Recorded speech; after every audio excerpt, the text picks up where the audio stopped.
Salam para sahabat Beredion dimanapun Anda berada.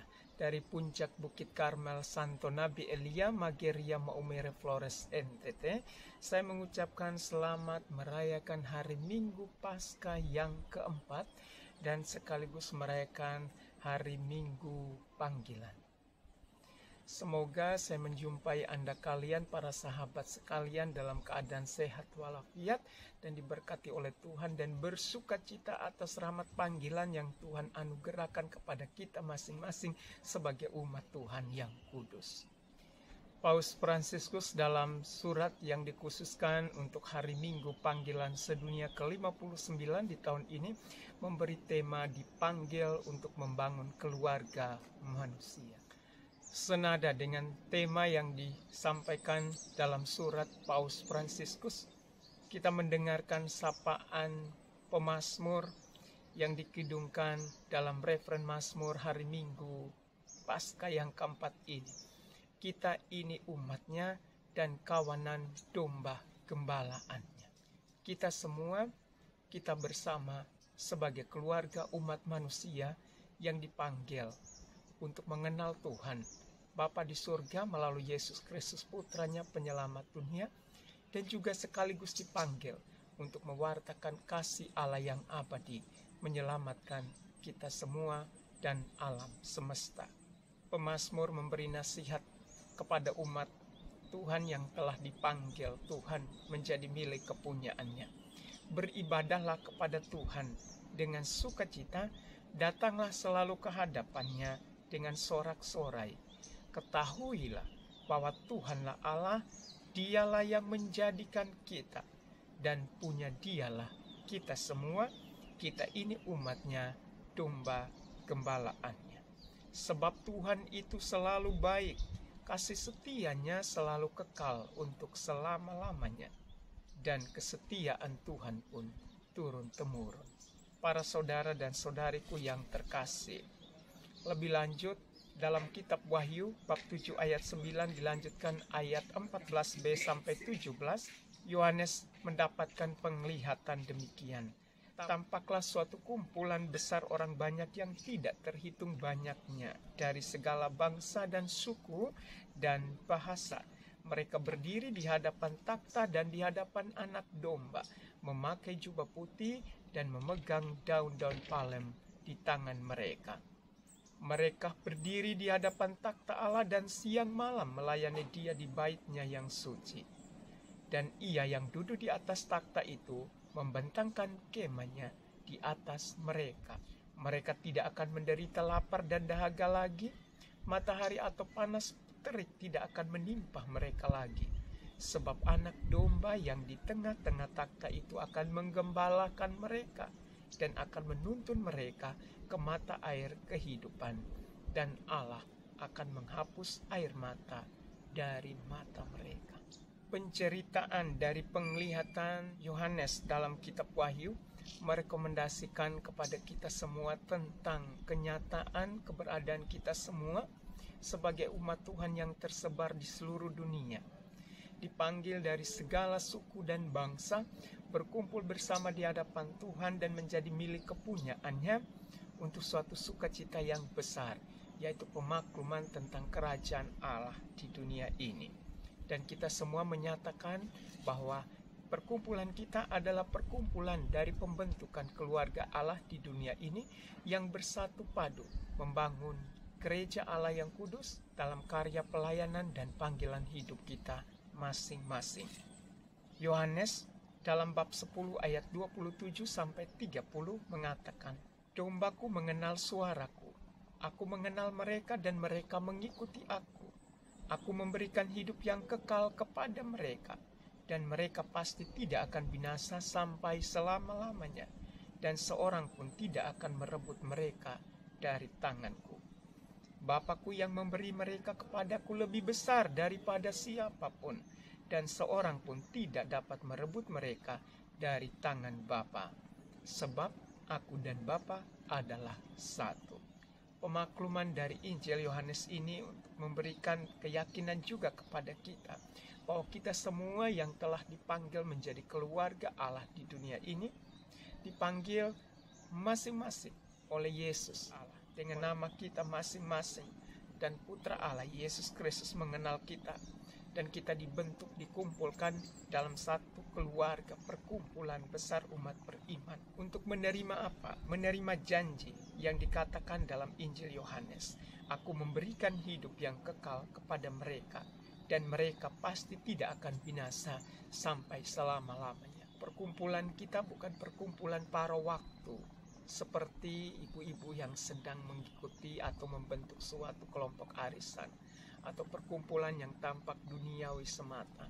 Perkumpulan kita adalah perkumpulan yang kekal, perkumpulan yang tidak akan binasa, yang terjadi di dunia ini dan akan berlanjut sampai ke surga nanti. Perkumpulan yang membawa kita tidak hanya pada permuliaan di dunia ini karena iman dan kebenaran akan Yesus Kristus Putra Allah, tetapi juga pembenaran yang akan terjadi di surga nanti. Dan sebagaimana Yesus dan Bapa adalah satu, kita yang telah dipanggil oleh anak domba Yesus Kristus sendiri menjadi satu dengan Dia, kita pun akan menjadi satu dengan Bapa. Kisah para Rasul mengisahkan tentang Paulus dan Barnabas yang melanjutkan perjalanan dari Perga lalu tiba di Antiokhia di Pisidia.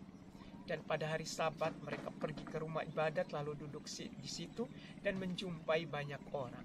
Dan dari banyak orang yang tampak di hadapan mereka ada yang percaya kepada Tuhan dan telah masuk sebagai keluarga Allah yang kudus, dan juga ada yang belum percaya. Dan semuanya tampak sepertinya terpecah belah.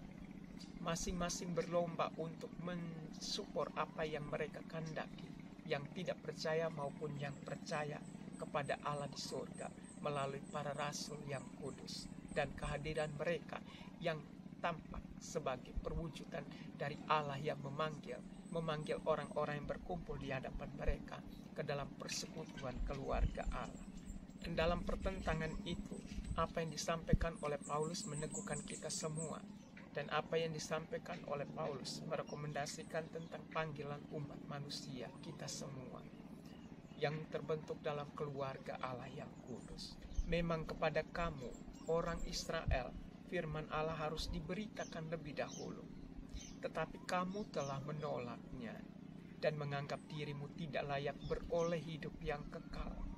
Karena itu kami berpaling kepada bangsa-bangsa yang lain. Sebab inilah yang diperintahkan oleh Tuhan. Aku telah menentukan engkau menjadi terang bagi bangsa-bangsa yang tidak mengenal Allah, supaya engkau membawa keselamatan sampai ke ujung bumi. Dan hari ini keselamatan itu sampai menyentuh hatimu, hatiku, dirimu, diriku, di tempat engkau berada, di tempat engkau tinggal, di tempat engkau beraktivitas, di tempat engkau hidup saat ini, di kampung halamanmu, di kota kediamanmu, di tempat pekerjaanmu.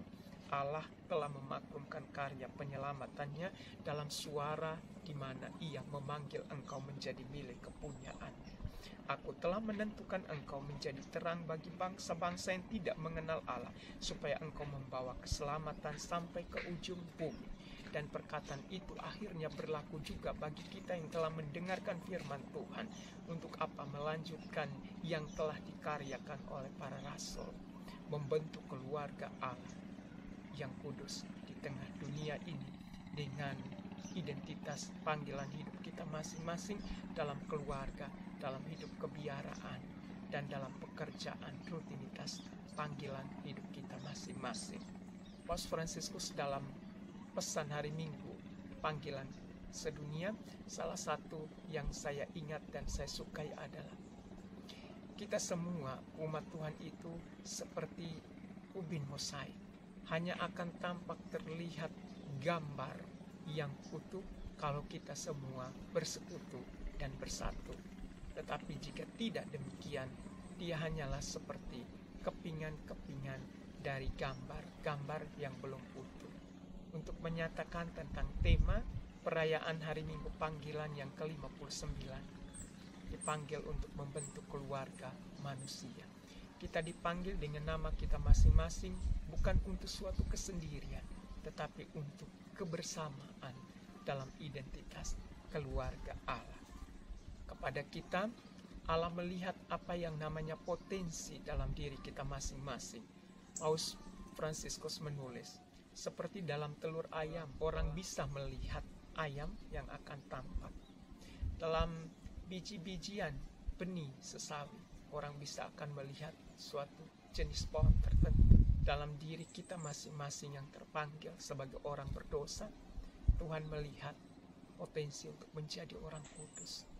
Pernyataan dari Paus Fransiskus ini merekomendasikan kepada kita, memberi pesan kepada kita tentang kenyataan di mana kita semua dipergunakan oleh Allah untuk tinggal bersama di dunia ini, memaklumkan kerajaan Allah dan menunjukkan sisi lain dari potensi yang diberikan Allah kepada kita, kesempatan dan apapun anugerah yang diberikan oleh Tuhan kepada kita untuk turut berkembang, bertumbuh dalam iman yang benar, hidup dalam persekutuan umat Allah yang kudus, dan mewartakan kasih Allah di dalam gerejanya yang kudus.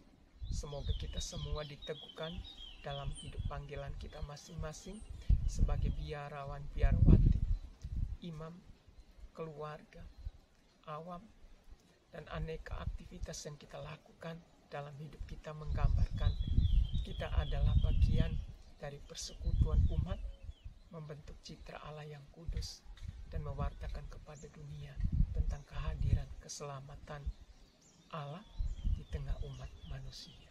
Salam dari Bukit Karmel, Santo Nabi Elia, Mageria, Maumere Flores, NTT. Tuhan memberkati.